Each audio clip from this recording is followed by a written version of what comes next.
Hello and welcome to a somewhat impromptu season in review episode. It's been 3 weeks, and we all know what the 3 episode rule is. So I thought I'd like to talk about some of the shows that I've watched over the past 3 weeks and maybe just discuss a few of the expectations I had going in and maybe how I feel about them now, and a few shows that were surprisingly good and a few shows that were surprisingly bad, right? So let's get started right off the bat. First show that we're going to talk about, One Punch Man. One Punch Man might have been the highest or most hyped show coming into the season, like Mob Psycho 100 was last season, right? Mob Psycho, the first season, amazing show. People liked it right off the bat. Great premise, done by the same artist who did the webcomic that was the original One Punch Man comic that got adapted into anime. And when they made the Mob Psycho 100 show, it really surprised people how far they were able to take it and how well they were able to do it given the source material. And when One Punch Man came out, before that, we were like, One Punch Man, Mob Psycho, all of it is just going to be great. So when Mob Psycho Season 2 came out last season, I've already given my opinion on it. I really liked it. I thought it was a great show. I thought it was even better than the first season. So that obviously raised my expectations for what was going to happen with One Punch Man 2. Now, granted, the show is only 3 episodes in, so we can't make any final conclusions about what we think is going to happen with the show. But just first impressions, the first 3 episodes, I did not like, right? So starting off the very first episode, I thought we started off on the wrong foot. They didn't focus enough on Saitama and Genos as like a character coupling. They didn't play that much off of them. They instead introduced us to this guy called King, who is like the strongest guy in the world, but he has fake powers, not real powers or whatever. And I just thought the art was inconsistent, the action was inconsistent, and like just the writing and the pacing and everything I thought was below what we had seen from season 1. And I had hoped that would have stopped with episode 1, but episode 2 and 3 had similar fates. You know, they didn't really meet up to the expectations of what I expected the show to have from last season. And that's kind of sad because Mob Psycho was so good, and I had really hoped that this season would be really good as well. There was this weird Blizzard lady who I called right from the beginning was going to be Tatsumaki's relative. Somehow I thought it was big sister, turned out to be little sister. She's probably the most interesting character that we've met in the new season. That's not saying much because all the other characters are very awkward. There's this weird like violent villain guy, and apparently there's some like existential threat of the monsters becoming more common or more prevalent all over the world, and really, we don't really care about that kind of stuff when we're watching One Punch Man, because One Punch Man is really about the characters, right? The plot of the first season, I don't even remember the plot of the first season. I just remember Moomin Rider, and there was an alien ship at the end. That's all I remember. That's all I need to know, because it's really about the action and the characters. And I feel like we've just lost a little bit of focus from that. And I don't know if who's to blame for that in this case. I'd like to think that it's not some like random thing that happened where they didn't bring back the original team, or they're working on some kind of movie on the side or something. I hope that's not the case. I hope it's just like misguided intentions or something, like, oh, we need more plot in the second season. But I'm just really not motivated to watch more of the show after those first 3 episodes, because really I feel like it just destroys the point of One Punch Man the first season for me, and I would rather watch that season than watch this one. So that's One Punch Man 2. Obviously, the people who watch this show are still going to watch it. Just for me, I felt like it didn't work. So moving on, we have Kimetsu no Yaiba, Demon Slayer. It's like the most popular shonen show of the season. It stood up in popularity in the rankings to, Shingeki no Kyojin and One Punch Man, and that's like really saying something given how established those other titles are. One Punch Man is like the biggest hit ever. I think it's just going to keep going up and up, and I really don't see it stopping anywhere. And Attack on Titan is like the first mainstream anime of the 2010s. And we've been waiting for season 3 for so long that by the time we finally got it split into 2 halves as it is even, people are still just happy to have it. Like, it's plot based, there's twists, there's good characters, there's good action, like it has everything that you want. It has more of a realistic setting, so the mainstream audience can relate to it more than a typical like anime type setting that you would normally see in a show, action or shonen based show. And I feel like Kimetsu no Yaiba has a lot of that same stuff going for it, right? We don't know much about the plot yet, but there is a very interesting setting going on in Kimetsu no Yaiba. The main character is smart. He's like a Midoriya type resourceful person. He's not just going off the fact that he's some chosen one character, which I always like to see. He's kind of had greatness thrust upon him instead of being selected to do so. And because his sister turned into a demon, now he has to figure out how to get her back. Now that's a wonderful mission for a shonen show. The first couple of episodes, we saw a few training montages. I felt like the last episode really cemented what we expect to see. That episode 3 really showed us what kind of action we can expect from the show. And anything with samurais and swords and katanas is going to be a good time, right? Because the last time we had a shonen show with swords and katanas, it was Bleach? And that wasn't even like history accurate at all. That was way more exaggerated and stylistic, and there's nothing wrong with that. You can have superpowers and it still be very interesting, but for me, just having a more grounded setting where they're like climbing up mountains and they have like actual tiny little katana swords that sometimes break if you hit it in the wrong way. That was something that they mentioned in episode 2, and it really blew my mind that they would mention that, because obviously that's how it worked in real life. So clearly they're going for a more grounded, realistic setting. And that makes me excited for the future of what could happen in this world. And if anyone's not seen the OP of this show, watch the OP. You can see what kind of animation Ufotable are bringing out for the show. It's kind of nuts, the lengths they go to with the show. Now, it's in good hands, so I'm kind of expecting it to be a great show. We haven't met too many characters yet. We kind of met the person who set the power cap for the show, and we kind of met the main characters and maybe 1 or 2 side characters. But we really haven't met like the main crew or the side cast or anything like that yet. We're only in episode 3. This is a 24 episode season, so I'm not expecting to get too far into this, but after 3 episodes, I can say it's a solid recommend for people who like smart shonen and want to see really good character design, really good animation, all that visual stuff. This show has all of it, so if you're looking for something in that vein, definitely go for this show, Kimetsu no Yaiba. And here we come to maybe not the most disappointing show of the season. Now, if you've been watching the reaction videos, you'll notice that one of the trends of this season has been that CGI, or computer animation, however you want to say it, has been making its way into a lot of shows where it may not belong, or we may not have seen in years past. This may be due to production cost cutting or tighter timelines or anything like that. Studios are kind of pushed to make more and more shows these days because the seasonal anime, that's the way that anime is consumed these days, on a seasonal basis, and really the audience likes to watch every show as it comes out and speculate and talk about it, and really that's why I'm here talking about stuff. So Fairy Gone, the PA Works show, I didn't have high expectations going into this, right?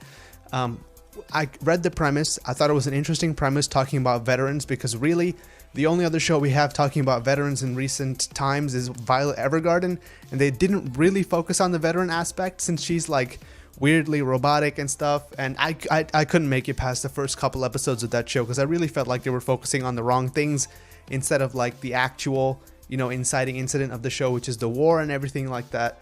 And this show has something of the same problems. I will be honest, I didn't make it past episode 1. I just thought the writing was extremely clunky and the action was like very forced.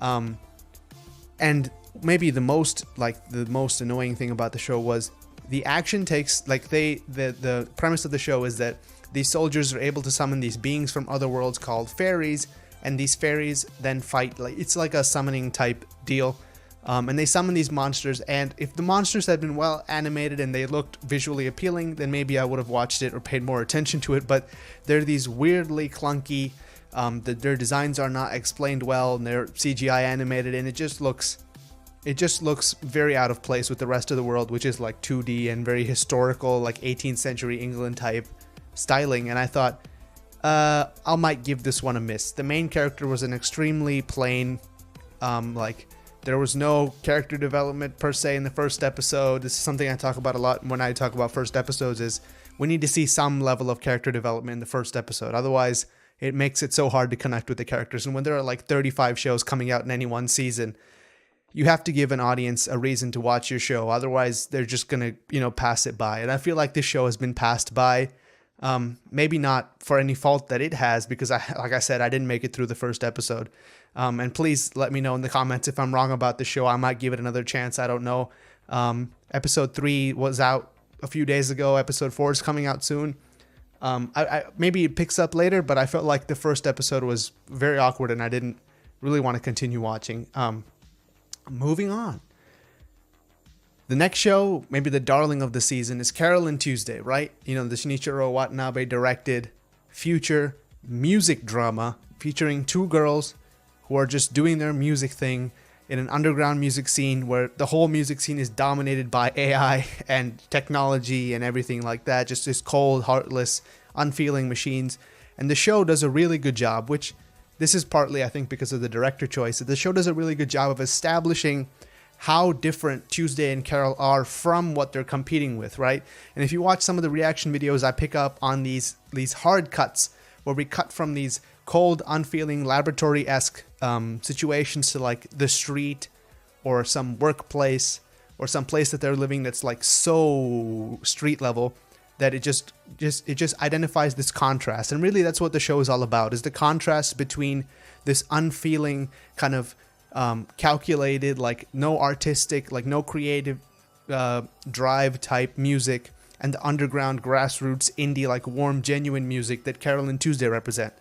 And that one of the spectacle pieces of the show, which has already gone viral, is like the music pieces from episodes 1 and 2 have already gone super viral on the internet. If you search "The Loneliest Girl" on YouTube, you're gonna find that music.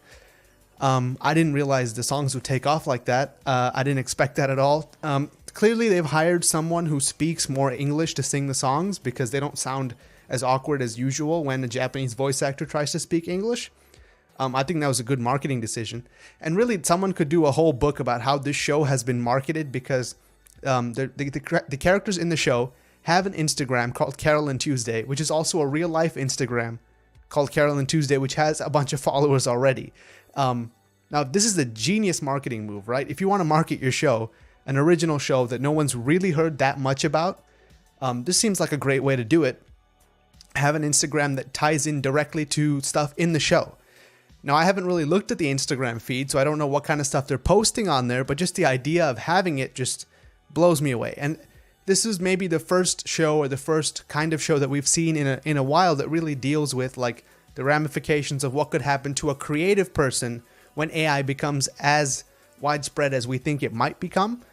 And I'm expecting more shows to pick up on that in the future. There have been shows that have like that systematic, like AI controlled society, like Psycho-Pass, but this deals more with like how we expect like the governing structure to stay put, but AI just affects little pockets. And in this case, Carol and Tuesday's pocket is music in specific. So we get to learn more about music, and they make all these references to like 70s and 80s pop musicians. So if you know more about that, you might appreciate that also. There's this creepy manager guy who in one shot is a straight reference to The Shining. So clearly this director, he's known for pulling references and like his inspirations from things outside of anime. So clearly he's showing that off in this show, Carol and Tuesday. I probably don't have to tell you to watch it, because if you're paying attention at all, you're probably watching it already, despite what everyone says, because what I've noticed is interest in the show has been dipping off over the weeks because it's very hard to watch. It's currently only airing in Japan. People have to make subs for it, fan subs, and people do a really good job making subs for it. So we're back to like 2004, 2005, people making subs for it on the internet. This really doesn't have to be the case if Netflix just puts it out. And recently I learned that Netflix does do weekly releases of certain shows, so it's not like anything stopping them from doing that, and I really want to see them do that in the future, because I feel like they're missing out on the conversation when it could be happening right now, because the Instagram feed, I just assume, updates along with the episode. So like, it would be cool to see you watch the episode, then the posts and stuff that happens in the episode shows up in the Instagram feed, and all that is pointless if you have to watch it weeks later when they're all done airing. So that's my little soapbox rant again. Netflix, please do that. Okay, moving on to another just sleeper hit show I did not expect is Sara Zanmai, the weird Kappa like relationship drama show. I don't know how else to phrase it. It's directed by the guy who did Utena, Kunihiko Ikuhara. I've been told that he's weird. I don't know how weird he is, but if this show is anything to go by, he's super weird.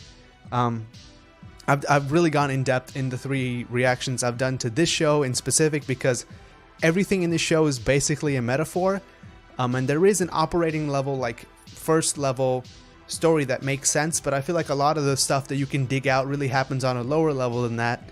And if you really want to get into the show, I suggest go watching episode 1 of that, just like point you in the right direction. and then watch the rest of the episodes, and then you can see how weird the show is, because this show, in short, is about 3 boys being turned into Kappas by a Prince Kappa that they awaken by accident. And if you think that's weird, just watch like 3 minutes of the show and you'll be convinced that none of this makes sense. Every time I watch this show, my mind is just chugging at like full strength, trying to figure out what connects with what, because there's so many like repeated motifs in each episode. So the first episode is all about boxes, and they use the boxes as a metaphor for secrets that you keep hidden. Is it a coincidence that the boxes are from Kapazon? They're like McDougal's version of Amazon in this anime. I don't think so. I really think there's some commentary on consumerism and stuff that's happening behind the scenes on that one. And if I had more time, I'd probably dig into that. Maybe at the end of the show, I'll pick up on that, dig into that a little bit more. But the character design is amazing. The art is amazing. The animation is really good. They have all kinds of magical girl transformation sequences, except with boys turning into frogs by having their Shiriko Dama extracted. If you don't know what that is, read the synopsis. It's kind of nuts. This show is probably my favorite show of the season. I don't think I have to be, coy about that. I feel like this show really is the kind of show that I enjoy, which is that extremely weird, humorous at the top layer, but like operating on several different thematic deep layers underneath it. And I may just be hyping it so much now that if you watch it, you'll be disappointed, but hey, I can't do anything about that. I really like this show. Episode 3 just came out. Episode 4 is coming out next week. Now is the perfect time to pick up on this if you haven't already, because I really feel like this show is picking up steam. And the community seems to have realized that it's a pretty good show, despite its average score being 60-something%, which makes no sense to me. This show is like really good. And it's worth watching purely for like its thematic stuff, not even to mention its art and all the cool sequences that happen in every episode of the show.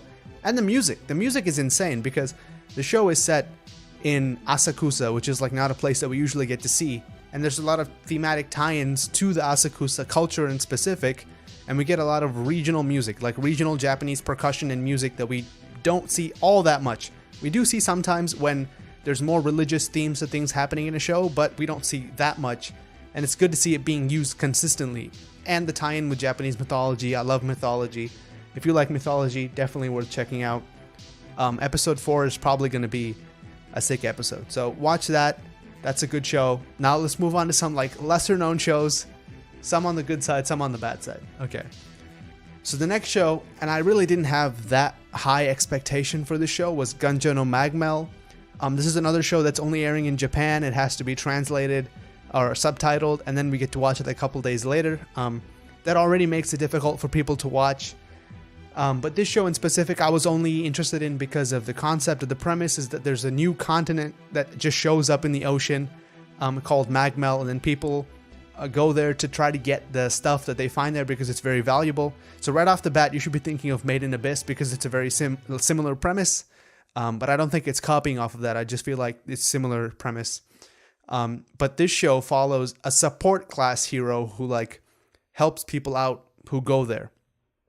And I didn't know what to expect going into the show. If anyone remembers the show Letter B, I was kind of thinking it would be along those lines, but it's really not. So first off, a couple things it just does wrong straight out the bat is the character they just make the character look extremely weird in a few scenarios just starting out, right? And this is another show that I didn't make it through the first episode of. I really have no intention to return to this unless someone just blows my mind with some weird theory about how good it is. I'm probably not going to go back to this. First of all, the art is strange to say the least. And I feel like they're basing the character designs off of things that they've used in the manga, but I don't know if it's the best choice given that it's a very mid-2000s art style, and in late 2010s, we've moved on. All the characters now look like characters from Sarazanmai. There's a different style that we use nowadays, and this kind of like straight hair, spiky hair style is really not in use as much anymore.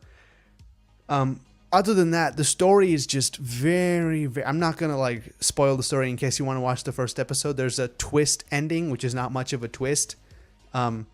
but I feel like it's one of those monkey's paw type. People go there, they reveal their true self, but in attempting to do that, they just botched it completely. I felt like the execution of it was off. The main character has powers which we have no idea how he got or how he uses. It was just very weird. I didn't think they did a good job executing the premise. I feel like a better job could be done, but maybe the source material isn't that great either. If it's adapted into an anime, for some reason, it should be pretty popular. So I don't really know why they chose this manga. And this is another like symptom of studios being fragmented into smaller and smaller pieces. It's like every studio just breaks off into more and more studios because of the horrible work conditions and the bad pay and the, unpaid overtime and all that. But what they end up doing is when they move to these smaller studios, they end up having to make these like cash in manga tie-in animes just because they need to cash in on something to like make their name on something really quick before they get to do their passion projects.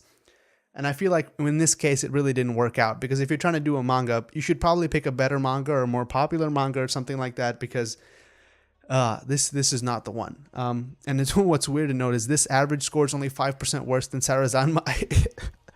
So you'd expect this also to be excellent if people's taste is anything to go by, but I guess that's not the case. And now for the weirdly funny show that I saw this season is called Robihachi.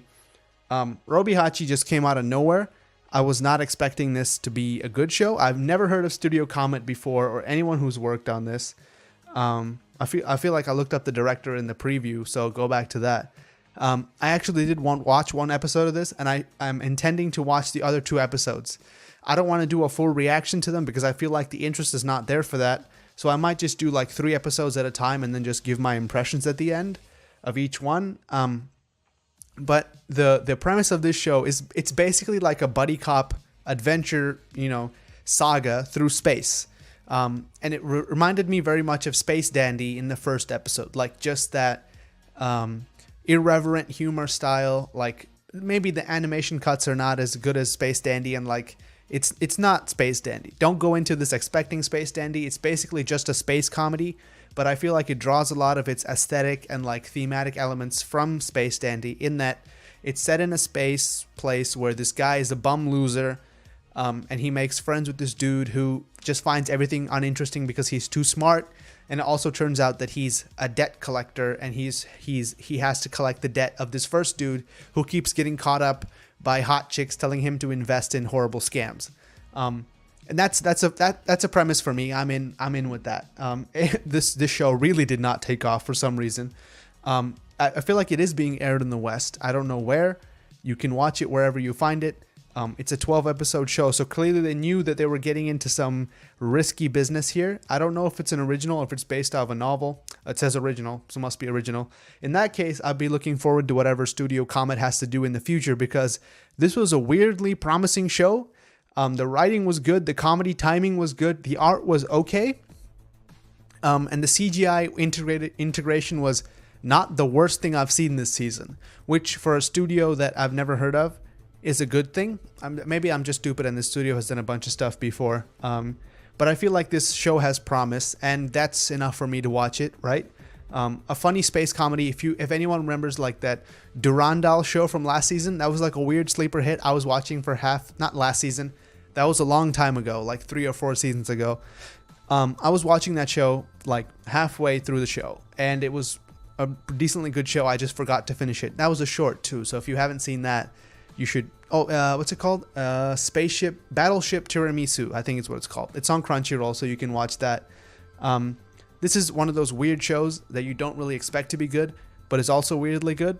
And no one knows about it. So if you want to watch this show, I suggest you go watch it. It's just a funny space show. I feel like that has enough of a premise for you to watch that. It was enough for me. At first, it was enough for me to try it, and now after seeing the first episode, I want to watch more of it. So, hey, that's good. Okay, so going back to the first page, let's just give my thoughts about this season. This season is a weird season, right? Because I feel like we have a lot of continuing shows from previous seasons, as well as a couple new shows, and like a few surprisingly original shows, like Sarazanmai is original, Carole & Tuesday is original, Robi Hachi's original. I'm not putting the third into the first two category. And there's also a bunch of weird tie-in shows, like Shometsu Toshi is based on a mobile game. Kenja no Mago is based on a light novel. Fruits Basket is based on a manga. I can't hate on Fruits Basket because it's the most popular romance manga like of all time. And there's just all these other like kind of just run-of-the-mill shows, and I'm wondering like, where is the show that really was supposed to come out this season? Like, Shingeki no Kyojin is extremely late, and the first episode is coming out in 2 days, so I'll probably be doing a reaction to that, but I'll have to watch through the first half of season 3 before I get to that. I'm just a little bit disappointed in this season. Not to say that there aren't good shows. There are a bunch of good shows, but there are only 3 or 4 good shows, where I feel like last season there were like a few excellent shows and then 2 or 3 good shows. It could be that summer is going to be stronger than this, and things that were supposed to be released in spring were delayed to summer. That's possible. We also get Carol and Tuesday, which is going to go all the way through summer, so you never know. This season seems to be okay so far. I hope all the shows that I think are good stay good over the season, because there's always a possibility that they don't stay good. I hope that's not the case. Mob Psycho 100 Season 2 stayed good all the way through to the end, which was unexpected, especially given that little twist at the end. I thought it would definitely drop off, but it definitely didn't. It stayed, and I'm extremely glad that it did. Avoid some of the other weirder tie-in shows, because there are some shows that do look like they're good shows, but they're actually just tie-ins to mobile games and visual novels, which, in my experience, don't have the best track record of being good shows.